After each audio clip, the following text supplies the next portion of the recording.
Bonjour, bonjour et bienvenue sur le plateau de Bâti-Journal TV. Nous sommes à Paris, Grand Palais. Nous sommes sur le Forum Bois Construction 2025 et avec mon invité, nous allons parler de Notre-Dame et on va parler des bois des forêts françaises qui ont servi à reconstruire Notre-Dame. Bonjour, vous êtes Claire Quignonès, vous êtes ingénieure forestière, ou on dit forestière ou forestier, à l'ONF. Oui, bonjour. Oui, on dit ingénieur forestier ou ingénieure forestière, comme on veut.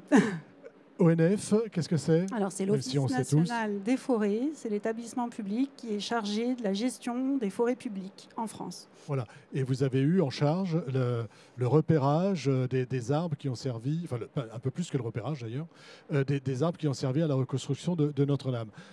Ben, racontez-nous l'histoire tout simplement. Oui, alors ça a commencé... Comment ça démarre? Ça démarre le 15 janvier 2021. On nous transmet la commande des pièces qui sont nécessaires pour la charpente, de la flèche et des transepts. Et donc, c'est une liste de sections, enfin de diamètres d'arbres, à peu près 1000 arbres qu'il fallait chercher donc, dans toutes les forêts, et en particulier quelques pièces de très grande dimension pour la base de la flèche. Parce que la flèche date du 19e, de Viollet-le-Duc, et c'était des bois sciés, et donc on avait des grosses dimensions, chose qu'on n'avait pas dans la partie médiévale. Voilà, on en reparlera après de la partie médiévale. Donc là, vous travaillez d'abord sur la flèche et le transept. Flèche et transept. Voilà. Et dans un timing très très serré, puisqu'il fallait que, après avec la montée de sève, les bois s'humidifient avec la sève qui monte dans l'arbre. Donc pour le 15 mars, il fallait que les bois soient abattus. Donc vous avez 2 mois pour repérer, le sprint. pour abattre les arbres et ensuite les amener dans les ateliers. Après, le transport... Le transport, ça pouvait attendre. Ça pouvait attendre. D'accord. Donc on voit là un petit peu, janvier 21, la flèche et les transepts. Vous avez 100 pièces exceptionnelles de plus de 250 ans, c'est ça? Voilà. Alors comment on les repère? Alors, on a été chercher dans des coupes, nous on fait régulièrement des coupes dans le cadre de la gestion forestière, des coupes de renouvellement qui renouvellent la forêt. On récolte les grands arbres que des générations de forestiers ont fait pousser avant nous, et puis on organise le renouvellement de la forêt. Et dans ce cadre-là, eh bien, il y a des grands arbres, et donc on a été dans une forêt qui est assez réputée pour la hauteur de ses bois, la forêt domaniale de Bercé dans la Sarthe, et beaucoup d'autres, parce qu'il n'y a pas que des bois dans cette forêt-là, mais les grandes pièces en particulier, les grandes pièces, vous les avez trouvées là-bas. On les a trouvées là-bas. Voilà. Et donc, on a été choisir parmi les arbres qui, de toute façon, étaient prévus en récolte cette année-là. Voilà. Vous saviez que ces arbres devaient être abattus ou allaient être abattus, ou on n'est pas allé les choisir au hasard. C'est-à-dire que c'était dans les plans de gestion des forêts. Tout à fait, c'est dans le plan de gestion. On a des plans de gestion et on n'a pas coupé des arbres spécialement pour Notre-Dame. Voilà. Et c'est une forêt qui a été plantée il y a... Alors, la forêt, expliquez-nous un petit en peu, particulier, on a parce trouvé... que c'est vraiment de la sylviculture. Voilà, on a trouvé ces arbres, en particulier dans les grandes forêts domaniales, qui sont issus des forêts royales. Et ces forêts, elles ont été... il y a eu un inventaire au XVIIe siècle par Colbert, qui s'est rendu compte que les forêts étaient ruinées parce que surexploitées à cause du bois de chauffage, la récolte en bois de chauffage. Et lui, il avait besoin de bois d'œuvre pour construire des bateaux. Donc, il a pris une ordonnance, c'était une sorte de première loi forestière de conservation, et donc il a mis en œuvre la gestion de bois d'œuvre et une vraie gestion de ressources. C'est le premier qui a vraiment eu cette vision stratégique pour la forêt et qui a mis en place cette gestion, qui ensuite s'est étoffée. C'est le début de la sylviculture. Et en fait, les forêts, elles sont gérées. Et donc cette sylviculture en futée régulière, c'est un savoir-faire qui se transmet de génération de forestiers en génération de forestiers. Et d'ailleurs, c'est un savoir-faire qui est reconnu au patrimoine culturel immatériel français. Voilà. Ces arbres que vous êtes allés chercher, pour notamment les grands arbres, mais pas seulement, quelles étaient les caractéristiques qu'ils devaient avoir? Qu'est-ce que vous aviez besoin de quoi exactement? Et comment on repère cet arbre-là? On est sûr qu'il va nous apporter ce que l'on recherche. Qu'est-ce qu'on recherche et comment on repère? Il fallait qu'il soit très droit, surtout. C'est la rectitude, la grande longueur pour faire des poutres. Il faut qu'il y ait une grande rectitude, il faut que ce soit très droit. Donc des arbres parfaitement droits. Et c'est pour ça qu'avec des générations de forestiers qui viennent sélectionner les arbres dans les forêts, à chaque fois on prend le plus droit des arbres. Et puis quand on fait des éclaircies, on choisit les arbres moins droits. Et donc à la fin, grâce à ce travail de sélection qui dure des centaines d'années, eh bien, on a des arbres qui sont très droits, très hauts. Les arbres que vous avez coupés, ils avaient quel âge ? Alors, généralement, entre 150 et 250 ans. Entre 150 et 250 ans. En fonction des diamètres. Il y a des plus petits qui sont moins gros, mais les très gros, ils faisaient 250 ans. Donc on n'imaginait pas, il y a 150 ans ou même 200 ans, qu'on allait pouvoir choisir ces arbres-là pour la flèche de Notre-Dame. Non, on ne les imaginait pas. Mais on les avait plantés et, pour autre chose, mais en tout cas, aujourd'hui, ça fonctionne. Voilà, et la forêt, elle se gère, en tout cas le chêne, sur des cycles de 200 ans à peu près. Donc en fait, il faut avoir un roulement régulier, perpétuel, pour avoir toujours ces arbres, cette ressource qui se renouvelle d'année en année. Alors ça, c'est la première chose, hein, c'est la nef et les transepts, c'est ça ? Vous aviez besoin de ces arbres-là, 19e, et des arbres qui sont ensuite sciés, c'est ça ? Tout à fait. La charpente médiévale, comment ça s'est passé ? Alors, c'était en 2022, c'était un peu plus tard. Et pour la charpente médiévale, la technique choisie, ça a été de reconstruire à l'identique, hein, avec les techniques médiévales, et donc des bois équarris à la hache. Et donc, c'était des bois de plus petites sections, mais très fins et droits. Et là, il en fallait beaucoup, parce que, par exemple, les chevrons, les pièces qui sont... qui soutiennent la charpente. Il y en a beaucoup, il y en avait 280. Donc de pièces très très droites sur 13 mètres, c'était assez dur à trouver, ceux-là. Et ceux-ci, on est allé les chercher où ? Dans toutes les forêts, dans toutes les forêts du grand nord de la France. Toutes les forêts de chêne. On a été sélectionnés, en particulier les futaies, parce que c'est des arbres qui sont très fins, longs et droits. Voilà. Et c'est ce dont on avait besoin. Là, c'est des arbres plus jeunes ? Pour faire les chevrons, il fallait des arbres un peu plus jeunes, oui, parce que de plus petites sections, de moins gros diamètre. Je veux dire une bêtise, hein, mais vous avez, si on a une futaie plus importante, on n'a pas la possibilité d'en faire plusieurs ? 13 mètres de long, 13 mètres de long dans un arbre, non. Non, d'accord. Non. Ok, merci.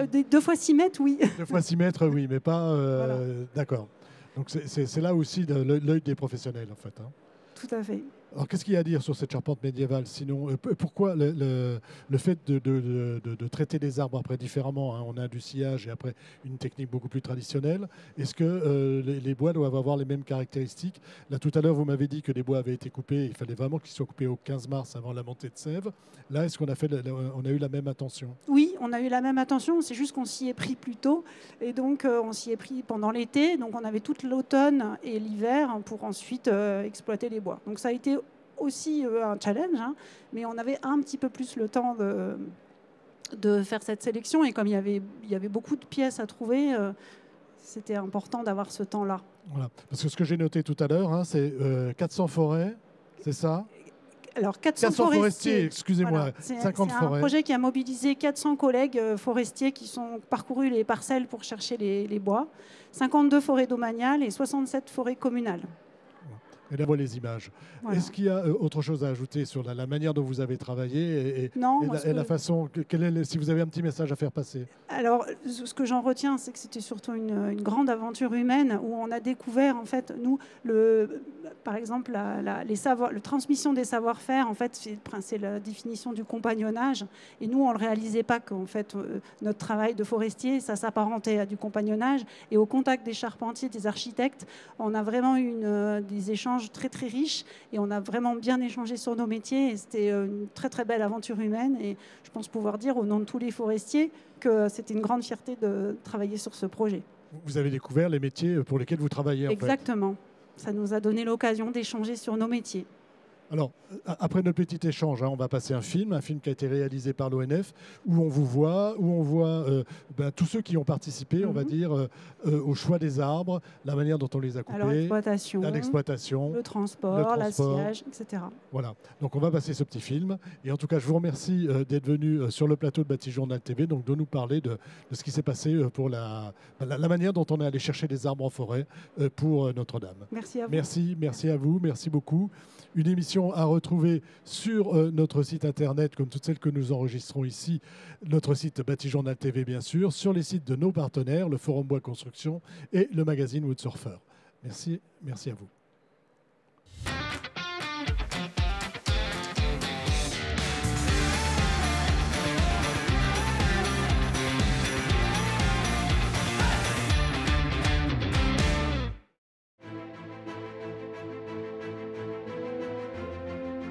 Le 15 janvier 2021, l'Office recevait une commande inédite des architectes des bâtiments de France. Trouver 1000 arbres pour reconstruire la flèche de la cathédrale Notre-Dame de Paris. Les équipes de l'Office se mobilisent alors dans 10 régions de France avec l'objectif d'identifier ces arbres et de tous les couper en seulement 2 mois. Combien il manque comme hauteur? 21,60 m. Dans la forêt domaniale de Bercé, dans la Sarthe, l'une des plus grandes chênaies de France, les forestiers de l'Office sont à la recherche de 8 arbres aux dimensions exceptionnelles qui permettront de réaliser le tabouret de la flèche. Nous devons rechercher 8 pièces exceptionnelles qui doivent mesurer plus d'1 mètre de diamètre, 1,10 m de diamètre et 20 mètres de hauteur. Il rentre dans le critère aussi celui-là. Ça aura peut-être une purge parce que là on voit qu'il y a quand même des défauts. Depuis très longtemps. On fait pousser les arbres tous ensemble. Au début, ils sont tout petits et ils sont en très grand nombre. Et ils vont pousser, pousser, pousser. Ils vont aller chercher la lumière en hauteur. Le forestier va passer dans cette forêt, sélectionner les plus beaux sujets pour qu'au final, il ne reste que ces arbres majestueux. 115 d'un côté et 100 de l'autre. 115, c'est beaucoup. On se rend pas compte comme ça de loin. On s'en rend compte quand ils sont abattus parce qu'ils nous arrivent. Oui.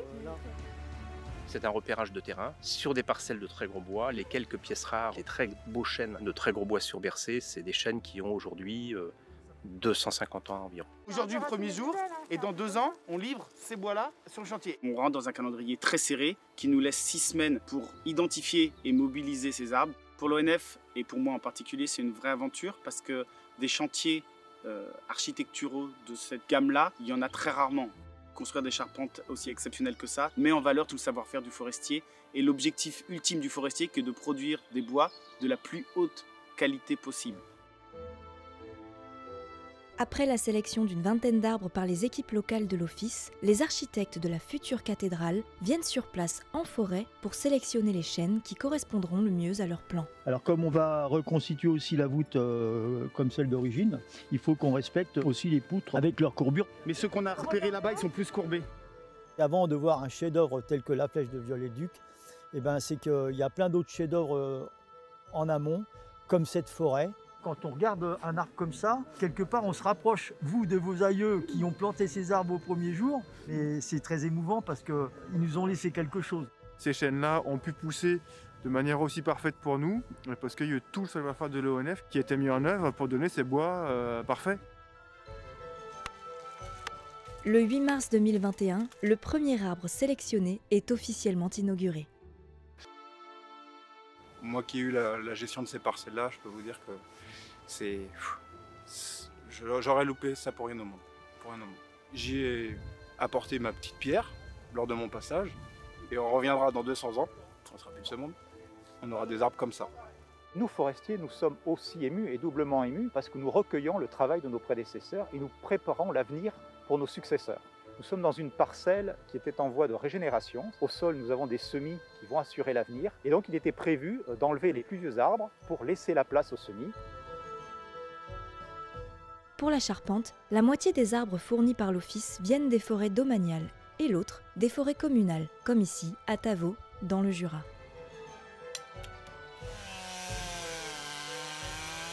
C'est vrai que c'est intéressant pour moi de me dire que le chêne sera sur la flèche de Notre-Dame de Paris. Je pourrais montrer du doigt le chêne de Tavaux, tout simplement.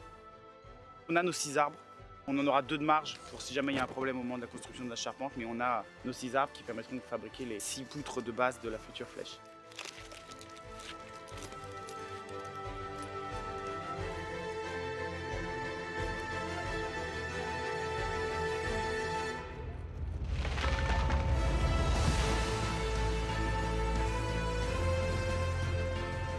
Là, on voit bien Voilà. la guillotine de Marie-Antoinette.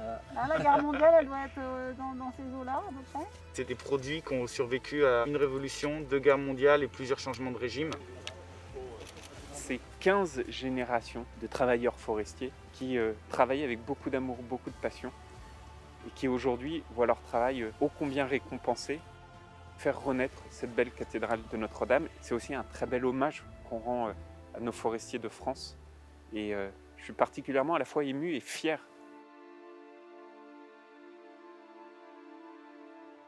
En juin, les arbres sélectionnés s'en vont alors vers leur nouvelle histoire.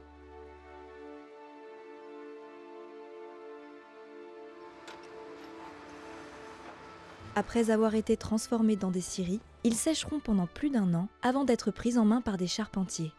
Ils permettront à la cathédrale Notre-Dame de Paris et sa flèche de resplendir à nouveau.